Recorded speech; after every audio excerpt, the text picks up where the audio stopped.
It's the bridge between lead and revenue, isn't it, really, the pipeline? I see some companies not starting with what I would call opportunity identified. Pipeline health is something that's really important. So in a pipeline then, what about stages?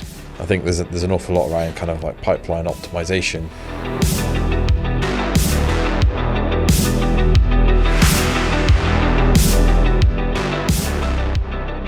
Good afternoon, good morning, whatever it is. Good afternoon, Hello. good evening. That's a Truman Show, isn't it? Classic film. It is, have seen that, yeah. You have to try and catch me out again because there's lots of films I haven't seen. I'll put them on my list. Do you play Zip? No, don't know what Zip is. The LinkedIn game. Oh, you know what? I saw LinkedIn games and I thought that is crossing over for me. That's crossing a boundary. I go to newspapers for games or dedicated. I don't want LinkedIn to suddenly try and drag me in with games. But I've seen them on there, obviously popular. So myself and Meg, who helps us with this podcast, right? We have a bit of friendly competition every day as to who can do it the fastest. The name Zip implies it's a fast game. You just got to connect a load of numbers, right? On a grid. Okay. And you can't go back on yourself, type of thing. You see, what if I get drawn in, I'll want to play. You will. it. It's competitive as well. See, even more, I'm going to want to play. You can see who's wanted to. You can see who's played, and you can see what the scores are. And you get an average. Are you top 75%? League tables and all sorts. Oh, so no. You mean the whole population, not just your group of friends. That I think you can see your connections, but then you get your top. You beat 50% of CEOs or something, that kind of thing. Is there a serious business angle to it in that it helps you keep in connection with some of your business people, or is this purely a play by LinkedIn to keep you on there? I think it's probably mostly a play by them to keep you on the platform, and it's kind of the Wordle equivalent, isn't it? I've seen how successful that is. Yeah, sure. But then I suppose there is that kind of quasi, You've got a reason to get in touch with someone, right? I saw your Zip score. Well, and there's some argument for that, I know. I mean, I've got various business contacts that are on Strava. And if I follow that they've done a run or a bike ride and put a comment, we almost have a chat, nothing to do with work, but keeping in touch. And then when you do meet for work, you've got a common topic to talk about. Nurturing, bit of indirect nurturing. Yeah, that was last week's episode. See what I did there. But no, so Meg, if you're listening to this. Well, I hope she's editing it. Something's gone seriously wrong if she hasn't heard that. I beat you. Today's score, She beat me at the weekend, actually. It was a really hard one, actually. It took me a minute to do it. I see. So Meg's better at the hard ones. She did it in 40 seconds. Right. Today we tied, and yesterday I beat her. So. Right, come on, mate. I'm rooting for Meg. It's all to play for. Don't want to be disloyal or anything. You know you're going to get me playing now. You bugger. I'm going to go straight out here and log on. Right, okay, before I get tempted into too many more LinkedIn games, and I'm sure there's plenty, we better do a podcast. Yeah.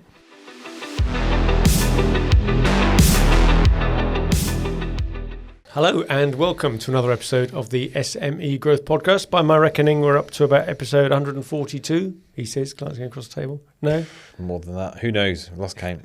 It's in the hundreds. It's in the hundreds. We've done lots of them. Brought to you by Wellmeadow, and we're trying to come up with an episode on different topics each week that might be interesting or useful to owners and managers of small and medium-sized enterprises, hence the SME Growth Podcast. If you haven't got that gist by now, been at this for a while. Do you know what as well? I'm realising we're coming up to our third anniversary of doing this. Oh, with barely a missed week. I think I need to look up the date of episode 1. Because if there's 52 weeks in a year... Yeah, in the early days, we maybe had the odd week off. Slacking. Yeah, I know, terrible. So why don't you just give us some context then? We're in the middle of a series, aren't we? We're doing a 6-episode series. The 6-box model, the Wellmeadow 6-box model, which I'm sure everybody's tired of listening to now. But yeah, so we thought, well, we invented the 6-box model. We talk about the 6-box model a lot, so let's do a podcast series on it. So we do. So episode 141, which was the last one, was on nurture. How to nurture your... Episode 1 was the 1st of November, 2022. Oh, right, okay. Revamping a Christmas campaign. Remember that? You weren't in that one. No, I wasn't. You're not a founding member. I'm not a founding member. No, I didn't. I wasn't in episode 2 either. Seafood gone digital. That was episode 2. Honestly, I just hope nobody goes back and watches those early ones. No disrespect to all of you in it. Some of them were 4 people in them, weren't they? They were big numbers. It was a format. Let's put it that way. It was a format. Yeah. So anyway, the point being that our third anniversary is coming up soon. So we were doing... Back to the plots. Come on, we lost our thread there thinking about that. Yeah, so it's a six-box model. Six-box model, yeah. So last week we looked at our episode 141 as how to nurture... episode 142. We're on episode 143 today, aren't we? Are we already? We're getting ahead of ourselves. So 142 would have been nurturing. How to do nurturing. 141 was referrers. 140 was how to use the outbound, how to do outbound to drive growth. And 139 was inbound marketing. So there's so many boxes now. There's so many podcasts, so many boxes, so many episodes that we're losing track. So have we agreed? We're on episode 142. We're on episode 143. No, we're not. Episode 142. Episode 141 was how to nurture your referrers. Yeah. Had the word nurture in it. Nurture in it. Trick. It's a trick episode. So 142 was nurture all of your contacts, not just your referrers. Yep. Your marketing contacts. So 143 is, drum roll, managing your sales pipeline. Managing your sales pipeline. Now, this is what I think when you speak to a lot of people and use the term CRM, they think it's this bit, right? They haven't necessarily got their radar covering the other bits. Their horizons are very much around pipelines. How do you manage a deal through from its birth to its close successfully? Would you say that's true? That's how people look at it? Yeah, I mean, it's the bridge between lead and revenue, isn't it, really, the pipeline? You're on soundbite hunting duties again, aren't you? I know. But it's the bridge between lead generation and revenue activities. Very good. That's the CRM. So the point about this is that it's not trivial, right? I know there's a lot been written about how to use your CRMs, and we do try and help people to set it up pretty well. But there's a few key points that we wanted to cover today that if you look at your CRM, maybe just use some of these points to think, have I got that set up right? Yeah, and even pre-roll, we were talking, I like to use the word pre-roll now. That's been mentioned in the last few weeks. I listen to too many American podcasts, that's the problem. But even pre-roll, we were talking about pipelines, weren't we? Our own pipeline, clients' pipelines, because we get to see quite a lot of different pipelines, don't we? Yeah, sure. All just because of the nature of our work. And pipeline health is something that's really important to... I was going to say there, everybody thinks they've got the right pipeline for their business, but I'm not actually sure that's true. I think they've ended up with what they started with, which is probably a good stab at it at the time. But lots of them, as you start using them, you realise that's probably not how I would have set it up if I had my time again. Yeah. And you can change it, right? It's not the end of the world. Well, and if you introduce a new service or product or something that sells differently to your...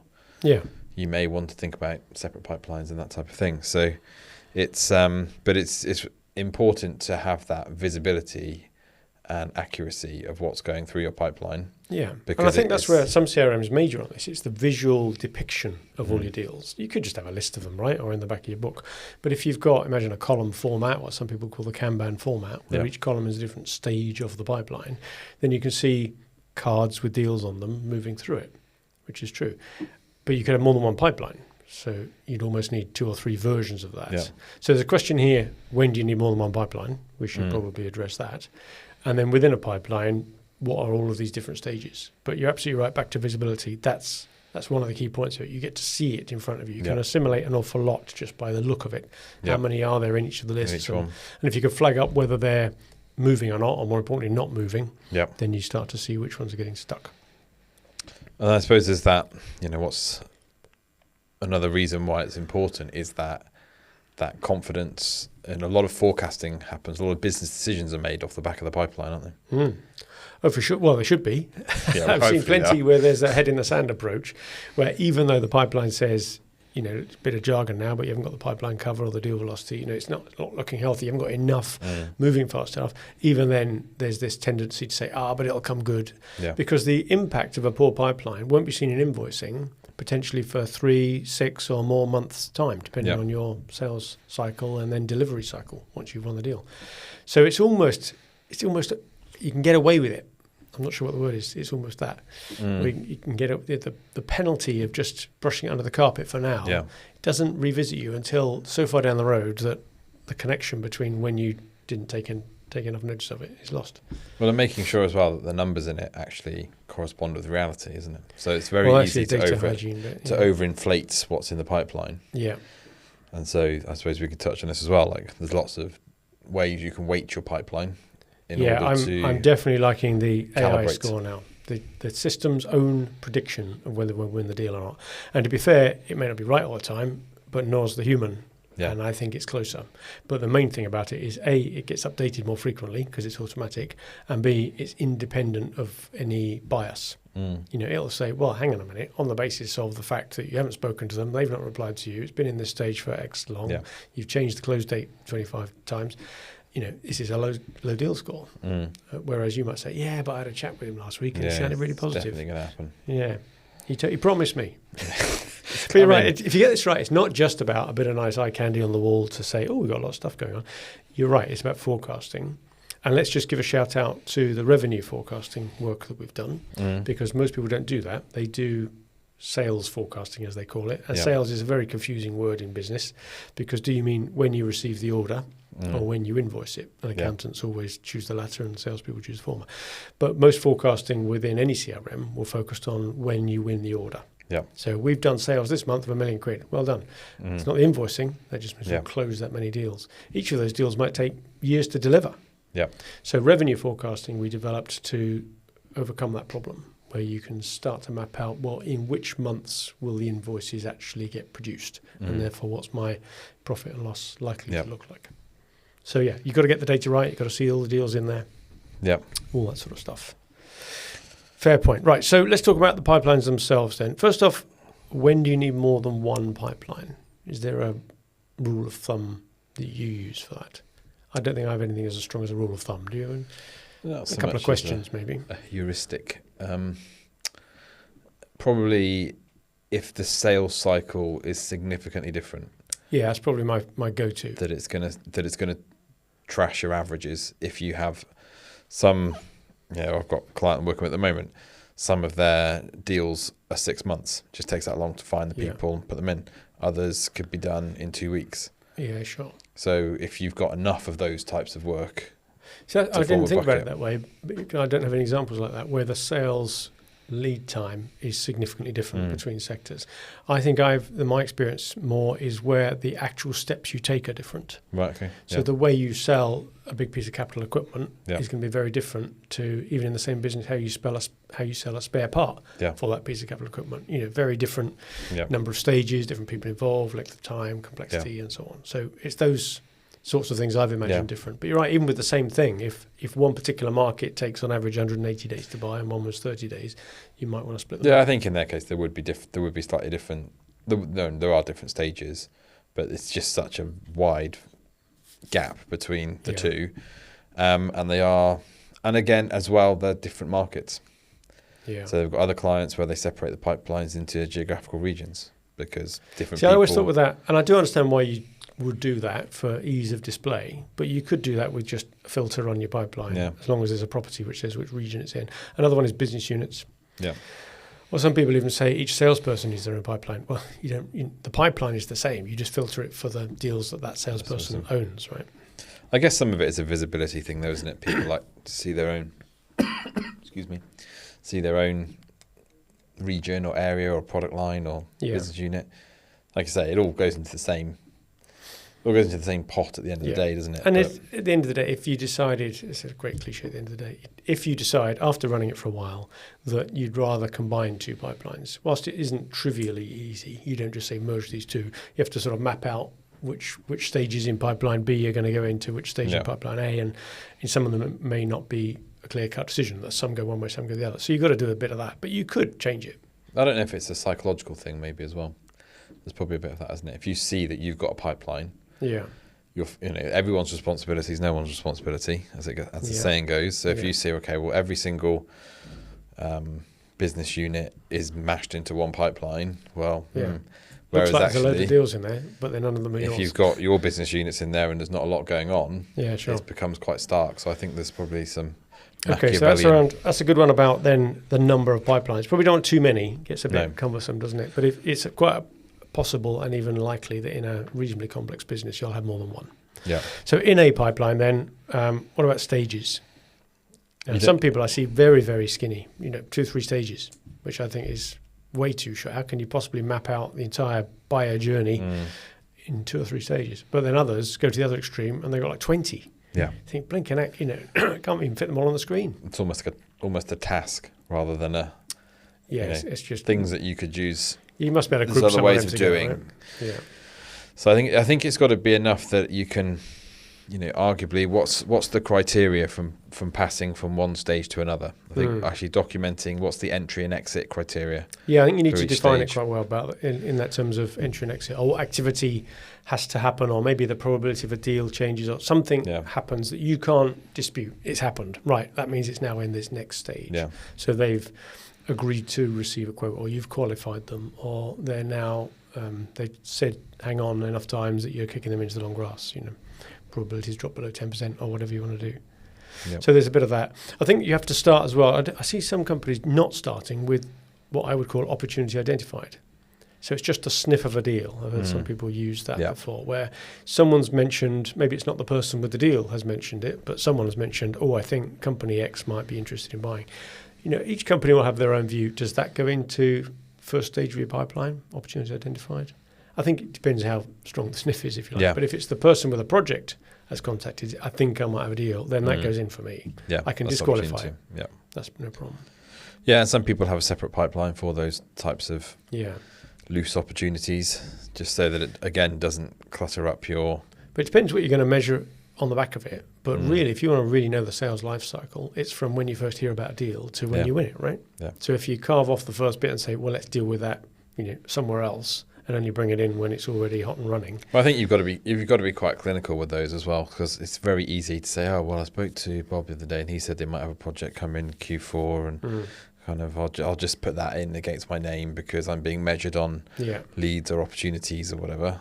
It's not actually a project, it's just a chat, and Bob mentioned that there might be something going on. So how quickly do you leave something in that opportunity identified stage?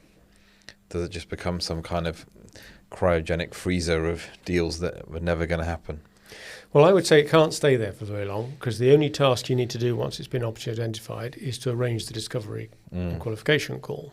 Let's say you qualify first. If you can't get that qualification call, then I think you have to mark it as closed lost. Yeah. Or if you think it was a solid thing but they're just not ready for another year or two, park it in some other way. But it should just be your to-do list of people I need to speak to sometime in the next week or two. Yeah. But if you can't get that qualification call, or whatever you call it, lined up in the next week or two, then it ain't going to happen. If you can't even have the first conversation, you're not going to have the second, right? So I don't think it should ever get too bloated. And we've certainly seen them in the past. In fact, our one, when we had different rules around it, had too many in the first column because we were bringing in too early a qualification, kind of more of a marketing qualified than a sales qualified type approach. Yeah. So you have that. Then, as I say, I would move on to whatever your process is for checking them out. Is it a fit? Have we got a product market fit? Do they want what we sell? Can they afford it? Is it the right time? Are they going to make decisions? That classic BANT qualification type thing. And if they can, what I find companies then have struggle with is distinguishing between qualification, so are you actually wanting to buy this, and discovery, which is, right, now tell me in detail then, what exactly is it you think you need? Where are your problems? Where are your pain points? Where are your opportunities? And now, then the stage after that might be if they've qualified and you've discovered. Even after discovery, you might go backwards and say, actually, now having got into the deeper, I'm going to unqualify them. Yeah. But that's when you have to decide whether to go to full solution design, because that's not cost-free. And so many companies just go straight and produce proposals that could take days to put together for deals that if someone at the top of the tree was thinking, how do I prioritize my team's efforts, maybe you wouldn't quite have done that. Yeah, I think that's, again, that's understanding the metrics within your pipeline, isn't it? And part of that is what's the cost of putting a quote together? Yeah, and then how many of these do we win? And, is there a way that we can, the ones that we lose, could we have figured that out earlier? Yeah. What are the common factors? Yeah, exactly. I think there's an awful lot around kind of like pipeline optimization. But I think the problem, and we were talking about this morning, weren't we, again, about that sort of finish line fever when a deal comes in. You just chase the sale, don't you? You kind of, it's very rare when you're in the midst of a sale opportunity that you go, hang on a minute, let's just step back here, and is this really what we want, and is this any good? And but you do have to do that. You have to understand the numbers, and any good sales director should be able to rattle off from the top of their head where their numbers are in their pipeline. Yeah. Yeah, where's the different stages? Where's it get stuck? I think, we're not wanting to bang on too much about AI, and people are getting very nervous about it. But what's good about it is that it's quite dispassionate. It'll take the facts that you give it, and it's up to you to give it the right facts and ask it the right questions. But you could almost get it to say, look at this deal then that we've just done D&Q on, discovery and qualification. We've got the recordings and the transcripts of the calls. We've got the email to and fro. Give me a fit score.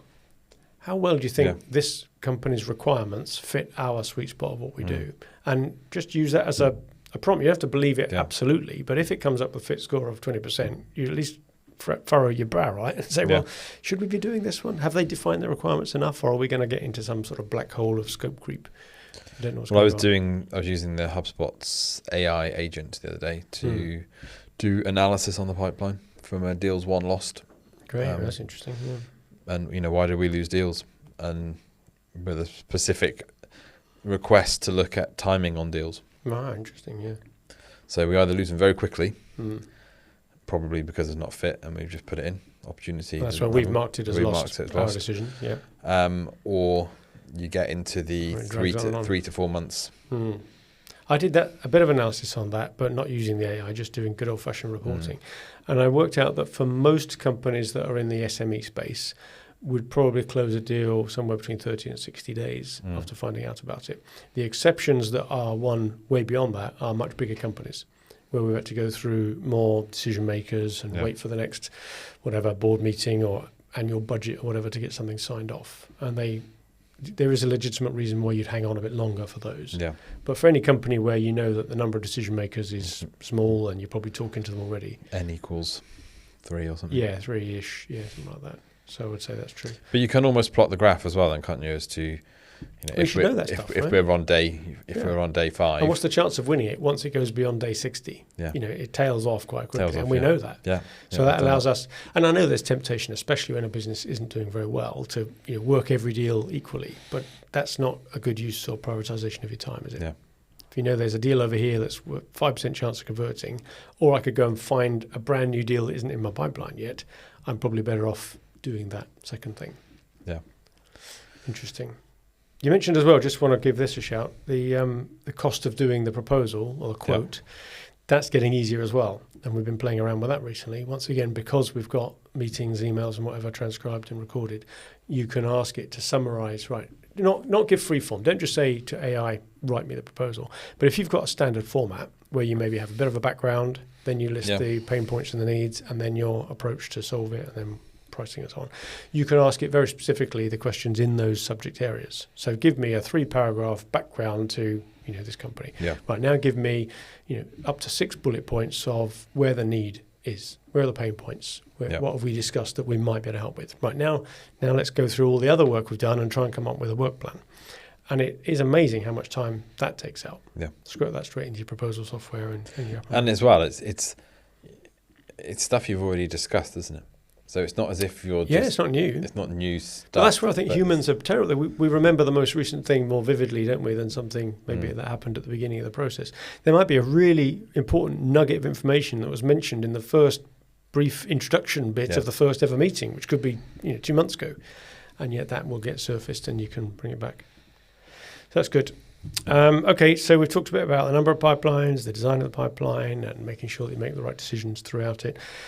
What about keeping it healthy then, in terms of everything from deal tags, automation, how often you review it, and that sort of thing?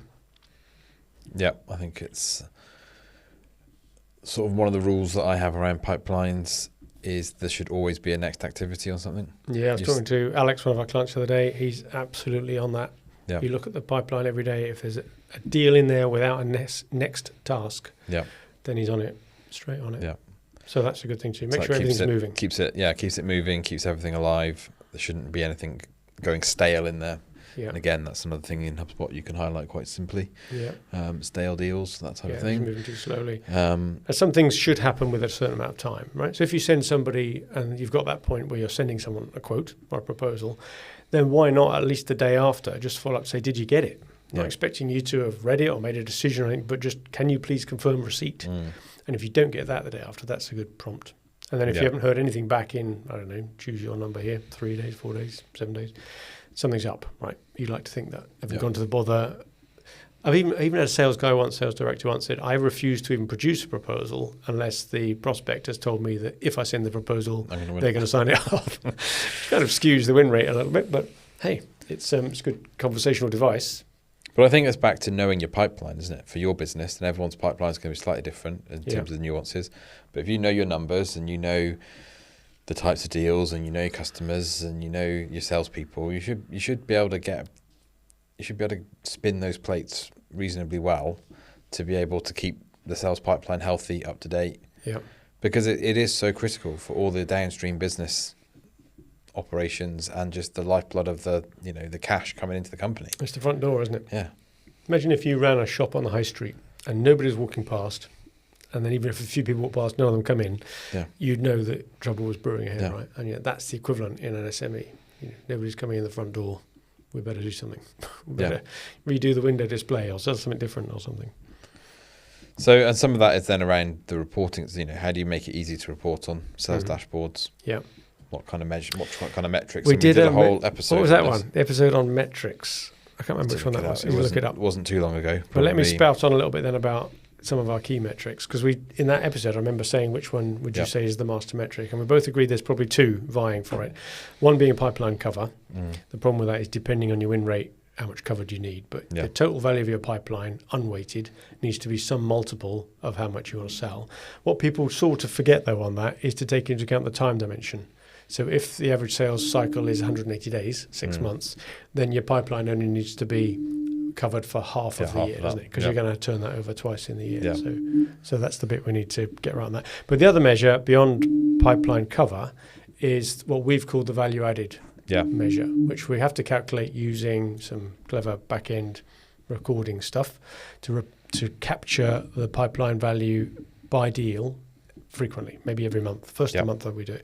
And what we're looking for is how much has any particular deal changed by in the month. And then we add them all up. So the best way I can describe that to people is, imagine you've got a 100 grand deal that takes 4 months to close.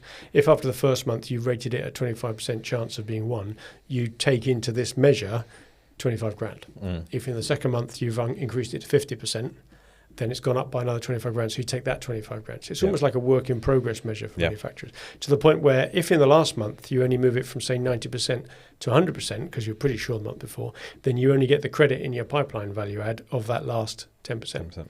And if you use that number across all of your deals and add them all up, it's an amazingly sharp insight to, is the machine working? Are we pumping enough stuff in the beginning of the sausage machine so that whenever it comes out at the end, there's going to be enough of it? And I've never really come across other people using that measure. Well, we used to see it a little bit in the practice equation, wasn't it, that we used to use for our professional services, legal practices, where you almost sort of triangulate the WIP and the recovery and the bills. Yeah, there's an episode in there somewhere. So that, but it's good. I mean, I guess part of the point of it, isn't it? You could have a salesperson that has a great month, and everyone's congratulating them, going high five, sending them the Alex Baldwin meme to always be closing. I can't remember what the film is now. Someone can write in and tell us what it is. Yeah, Glenn something or other. Oh, yes, Martin recommended that to me. Anyway, whatever it is, something about Glenn, and but so they've hit their target, they smashed their target, they've done really well, but they've just absolutely drained the pipeline. Yeah. Whereas someone else has been sitting there building this huge pipeline, maybe for whatever reason, just timing hasn't hit the target. They get berated. You know, don't get any coffee. It's an inconvenient truth that the timing of most sales being won is independent of the effort the salesperson takes. The customer's probably going to do it. You can nudge to a certain degree, but they'll have their own reasons for doing it when they want to do it, right? Yeah. So, yeah, fair enough on that. So you're right. You've got to make sure. The other thing that happens a lot with some businesses is if you've got an average deal size, which is, 10,000, let's say, for argument's sake, but every now and again you get your biggie coming in. And this is what our friend Clive would call the QE2s. If you're making dinghies all day long and every now and again you make a QE2, that was his metaphor. When that comes in, the salesperson thinks they're a hero. But you could have been working on that for years and it just happens to have landed. Remember when Steve Arnold was a guest on the show, and he would talk about that you've got to also be working on deals that won't land for another 2 or 3 years' time. Yeah. But they're the biggies. And when they come in, it's a Well, great that was, number. we had a classic example of that many, many years ago with Ron and Jane. Remember Ron and Jane? I remember Ron and Jane. Ron and Jane. I wonder if Ron and Jane are listening. I doubt it, but Well, if they are... Jane might be. So that situation there, they had a situation where they had a salesperson in who was only going after big deals. Yeah. 100, 200k. This was a while ago, so inflation adjusted, big deals. And it wasn't really working. And so they brought in a sales admin, Jane, who was really, really good. And she kept on top. And this is another thing, like you've got to stay on top of the intel coming into your pipeline. And she was just on it all the time, ring for an update, sort of pester people almost. She was really good. But she won loads of little deals that before the sales guy didn't think was worthwhile touching because they weren't the big deals. But that then effectively covered the break-even position from the little deals. So the big deals, and then when the big deal came in, it was it was a good payday. That's a good lesson there about roles, isn't it? Maybe it's okay for someone who gets into the weeds of really complicated deals. They only do the big ones because they've got more time to do it. Someone else can deal with the spares orders and the small projects. Well, I think it's the bit where it's consistency and discipline is far more important than the whole kind of let's do the sexy sales bit and win the big deal and fanfare and all that. Hair and tortoise, right? It's just this kind of steady Eddie, keep them coming in. So less nervy as well, isn't it? Yeah. If you've got, you need to do 300 grand in a month, it's better to do 10 grand a day than to wait till the second to last day and get it all in one go. Right, good summary there. There's so much more we could talk about on pipeline, and no doubt we will. We're only on episode 143. Thousands more to come before we retire. That's a good summary today, though. Take it seriously, the whole bit about pipelines, how many pipelines you got, what the stages are, how you're managing stuff through it, how you automate, how you forecast, get visibility, and make sure that you're using it properly to trigger the next action, qualify properly, decide when to quote easily. I'd say action for the week is step back and take an hour to think about your pipeline. What could you do? We could do that. I could do a feature. Action for the week. Action for the week. What's your action for the week? Like listeners? Well, I think we should always, we always try and leave people something to do. Leave something to do. Little thought for the day or thought for the week. Right. So anybody listening was there at the birth of this idea. At the end of each week, we set out a challenge. It's only taken us 143 episodes. Wonder how long this will last. Longer than the darts finish idea? So action for the week is to take an hour to step back and look at your pipeline and think, how could we do something differently here? Right. I like that. Good. Excellent. Thank you very much. Good. There you go. There's half an hour or thereabouts talking about pipelines, which happens to be box number 5 in the Wellmeadow 6-box model, and it's where people go to first. But all the others are important too. Next week, we'll be talking about what happens after the pipeline, which is when somebody becomes a customer, which is all very exciting. So if you want to tune in for that, please do. If you think people might be interested in today's or any previous episodes, please let them know. As usual, point them to the various places. And in the meantime, good luck with your business.